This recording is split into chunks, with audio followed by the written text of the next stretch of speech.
பொன்னா விளையக்கூடிய பூமியும் மண்ணாளு அரசரும் மகிழ்ந்து வாழ்ந்த பூமி. காவேரி வடகரைக்கு 3 காதோலி தூரத்திற்கு அப்பால் கொங்கு தேசத்திலே செல்ல செழிப்போடு வாழவந்தி நாட்டின் பெருமையை எடுத்து வைக்கும் ஊர். நாடு போட்டு மன்னரும் ஊர் போற்று மக்களும் வாழ்ந்து கொண்டிருக்கும் ஊர் ஆரியூர். இவ்வூருக்கு மேல்புறத்திலே ஊர்ப்பாறையும், வடக்கிலே பெரிய ஆலமரமும், தெற்கிலே அரச மரமும், தென்மேற்கிலே வேப்ப மரமும், கிழக்கே ஓடுகின்ற ஓடியும் இவ்வூருக்கு பெருமை தரக்கூடியது.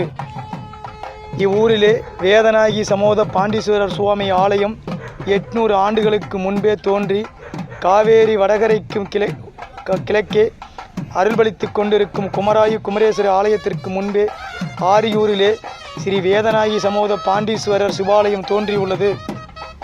அதற்கு கிழக்கே 8பட்டி கிராம மக்களுக்கும் அருள்பளித்து கொண்டிருக்கும் ஸ்ரீ செல்லாண்டியம்மன் ஆலயமும், செல்வபலம் தரும் பாமா ருக்குமணி சமோத நந்தகோபால சுவாமி ஆலயமும், ஊர் மக்களை கட்டி காக்கும் மகா மாரியம்மன் ஆலயமும் அமைந்த ஊர் இவ்வூர். எந்த ஊருக்கும் அமையாத மற்றொரு சிறப்பு என்னவென்றால், இவ்வூரை 4 திசைகளிலும் கருப்பண்ண சாமிகள், வடமேற்கிலே மலைக்கருப்பனார் சுவாமியும், வடகிழக்கிலே ஏறு கருப்பனார் சுவாமியும், தென்கிழக்கிலே நெல்லுக்குழி கருப்பனார் சுவாமியும், தென்மேற்கிலே எல்லை கருப்பனார் சுவாமி நின்று காவல் காத்து கொண்டிருக்கும் ஊர் ஆரியூர். ஆரியூர் சுமார் 200 குடும்பங்கள் வசித்து வருகின்றன. இவ்வூர் நெல் வயல்கள், கரும்பு தோட்டங்கள், மல்லுக்கட்டுகள், கம்மங்கொல்லைகள், தென்னந்தோப்புகள், பூஞ்சோலைகள், பழஞ்சோலைகள், பழமரங்கள் என பசுமையான சூழலிலே இவ்வூர் அமைந்திருக்கும். பறவைகளின் குரல்கள் கேட்டுக்கொண்டு இருக்கும் ஊரை சுற்றி பெரிய வாய்க்கால், அதிலே எந்நேரமும் தண்ணீர் ஓடிக்கொண்டிருக்கும். இவ்வூரிலே தாகத்தை தீர்க்க ஊருக்கு கிழக்கே பெரிய ஏரி ஒன்று, அதன் கரை பறந்து விரிந்து கிடக்கும். ஏரியில் சேமித்து வைக்கப்படும் தண்ணீர் சுத்தப்பட்டு 20 ஊர்களின் விவசாயத்தை செழிக்க செய்வதோடு அப்பகுதியின் நிலத்தடி நீர்மட்டத்தை தொடர்ந்து சமநிலையிலே வைத்திருக்கும். அதிகாலையிலே வயல் வேலைக்கு போகும் ஆண்கள் பெண்கள் அனைவரும் மதியம் 2 மணிக்குத்தான் வீடு திரும்புவார்கள். வேலைக்கு போய் வீடு திரும்பிய மக்கள் அப்படியே திண்ணியில் உறங்குவதும், வெத்தலை பாக்கு போட்டுக்கொண்டு அவங்க வீட்டில் என்ன நடந்தது, இவங்க வீட்டில் என்ன நடந்தது என்று பேசிக்கொண்டு இருப்பது ஒரு வாடிக்கையான ஒன்று. வாழவந்தி நாட்டை தலைமையிடமாக கொண்டு ஜமீன் வகையார்கள் வாழ்ந்து வந்தார்கள். சிங்கக்கவுண்டன்புதூரில் ஜமீன் வகையார் 7ஆம் நூற்றாண்டில் ஆட்சி செய்து கொண்டிருந்த காலகட்டத்தில் ஜமீன் வகையாருக்கு சொந்தமான இடத்திற்கு கிழக்கே ஊருக்கு கீழ்ப்புறத்தில் ஒரு ஆலமரமும், அந்த ஆலமரத்தின் கீழ் பெரிய சங்கு புதரும் இருந்தது. அவ்வூரிலே ஜமீன் வகையார்கள் சார்ந்தவர்கள் மாடு மேய்த்து கொண்டிருந்தார்கள். அப்படி மாடு மேய்த்து கொண்டு இருந்த ஒரு காலகட்டத்தில் பெரியவர் ஒருவர் தினமும் மாடுகளை மேய்த்து விட்டு தன் பட்டிக்கு ஓட்டு மாடுகளில் ஒரு மாட்டில் மட்டும் பால் இல்லை. அதனை கண்ட பெரியவர் அந்த மாட்டை தினமும் கண்காணித்து வந்தார். கண்டுபிடிக்க முடியவில்லை. பின்னர் மாட்டின் கழுத்தில் ஒரு மணியை கட்டிவிட்டார். அந்த மணியோசை வந்த திசையில் சென்று பார்த்தபோது அந்த மாடு ஆலமரத்தின் கீழ் உள்ள சங்கு புதரில் தன் மடியில் உள்ள பாலை தானாகவே சுரந்து கொண்டிருந்தது. அதனை கண்ட பெரியவர் ஆச்சரியமடைந்தார். அந்த செய்தியை அந்த பெரியவர் தனக்கும் தன் வகையாருக்கும் ஏதோனோ நேர்ந்து விடுமோ என்று பயந்து ஊர் பொதுமக்களிடம் தெரிவித்தார்.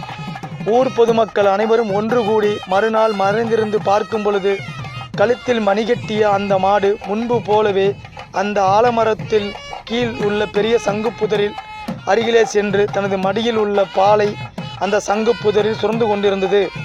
அதை பார்த்த ஊர் பொதுமக்களில் ஒருவருக்கு அருள்வாக்கு வந்து, அவர் ரூபத்தில் முத்துசாமி வந்து அருள்பளித்து கொண்டிருக்கிறேன், நான் இங்குதான் இருக்கிறேன் என்று என்னை வழிபடுங்கள், நான் மணியின் குலத்தார் மற்றும் கண்ணந்த குலத்தார் வகையார் மக்களுக்கு அருள்பளிக்கிறேன் என்று கூறினார். 700 ஆண்டு காலமாக அந்த ஆலமரத்தில் சங்கு புதரிலேயே கொடிகொண்டிருந்தார். 100 ஆண்டுகளுக்கு முன்பு மூங்கில்பட்டி ஊரைச் சார்ந்த ஒரு கன்னிப்பெண் மூலமாக அருள்வாக்கு கூறி, நான் இருக்கும் இடத்திற்கு கிழக்கே ஆலயம் அமையுங்கள் என்று உத்தரவு கொடுத்தார்.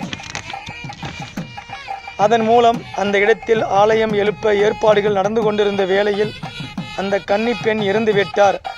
ஆலயம் பூர்த்தியாகி மகா கும்பாபிஷேகம் நடப்பதற்கு முன்பே ஊர் மக்களில் ஒருவருக்கு அருள்வாக்கு வந்து, என் ஆலயத்தில் புதிதாக கட்டப்பட்டுள்ள கற்ப கிரகத்தில் 7 சப்த கன்னிமார்கள் வைத்து வழிபாடு செய்யுங்கள் என்று கூறினார். கன்னி தெய்வத்திற்கு வலதுபுறத்திலே மேல்பாகத்திலே என்னை கிழக்கு நோக்கி மேல்கூரை எதுவும் இல்லாமல் வைத்து வழிபாடு செய்யுங்கள் என்று உத்தரவிட்டார். மறு உத்தரவு வரும் வரை சுவாமி அங்கேயே இருந்து அருள்பளித்து கொண்டிருந்தார்.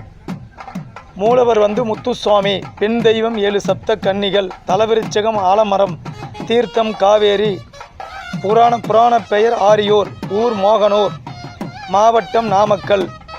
நடை திறப்பு நேரம் காலை 6 மணி முதல் மாலை 6 மணி வரை. திருவிழா 3 ஆண்டுக்கு ஒரு முறை. வடகோடி முதல் தென்கோடி வரையில் உள்ள மணியன்குல கண்ணந்தகுல மக்கள் ஆரியூர் விழா எடுத்து நடத்துவார்கள். அப்போது எட்டுப்பட்டி கிராமமும் விழா காலம் கொண்டிருக்கும். நித்தம் திருக்கோவில் காலை மதியம் மாலை சிறப்பு அபிஷேகம் ஆராதனை நடைபெறும்.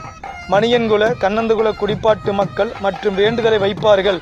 வேண்டுதல் நிறைவேறும் பின் அவர்கள் ஆரியூர் முத்துசாமி அடங்காமுத்து அவருக்கு முப்பூசை விழா நடத்துவார். 7 சப்த கன்னிமார்களுக்கு மாவிளக்கு பூஜை, பச்சை பூஜை செய்வார்கள். இத்திருக்கோவில் பிரதான வாயில் வடக்கு திசை நோக்கி உள்ளது. இந்த வாசலுக்கு நேர் எதிரே 7 சப்த கன்னிமார்கள் பெண் தெய்வங்கள் வழிபாட்டிலும் சக்தி வழிபாட்டிலும் கிராம தெய்வ வழிபாட்டிலும் 7 சப்த கன்னிகளுக்கு இடம் உண்டு. பிரம்மி, மகேஸ்வரி, கௌமாரி, வைஷ்ணவி, வராகி, இந்திராணி, சாமுண்டி என 7 தெய்வங்களும் சப்த கன்னிகள் என போற்றப்படுகின்றது.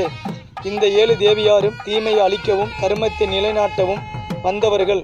நமக்கெல்லாம் அன்னையாக திகழ்வர்கள் என்பதால் சப்த மாதர்கள் என்று அழைக்கின்றோம்.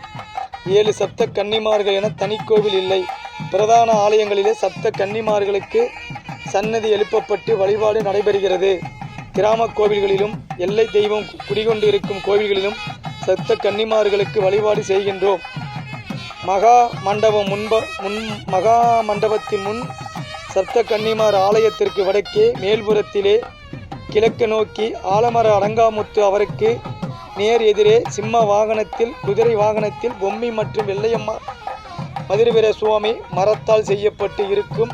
இவரே விழா காலம் மற்றும் வேண்டுதல் நிறைவேறிய பின் மக்கள் வீதி உலா எடுத்துச் செல்வார்கள்.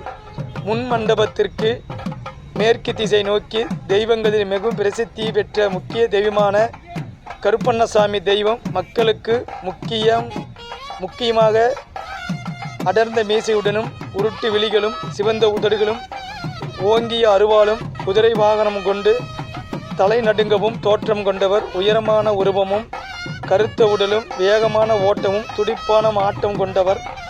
எந்த எதிரியையும் அழிக்க வல்லவர். இவரிடம் பொய்யோ ஏமாற்றோ செல்லாதபடி ஆகாது.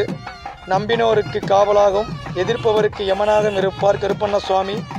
பொங்கல் வைத்து பூமாலை சாத்தி சுருட்டு சாராயம் மற்றும் கல்லு மேலதாளங்களோடு ஆர்ப்பாட்டமாக இவருக்கு திருவிழா கொண்டாடப்படுகிறது.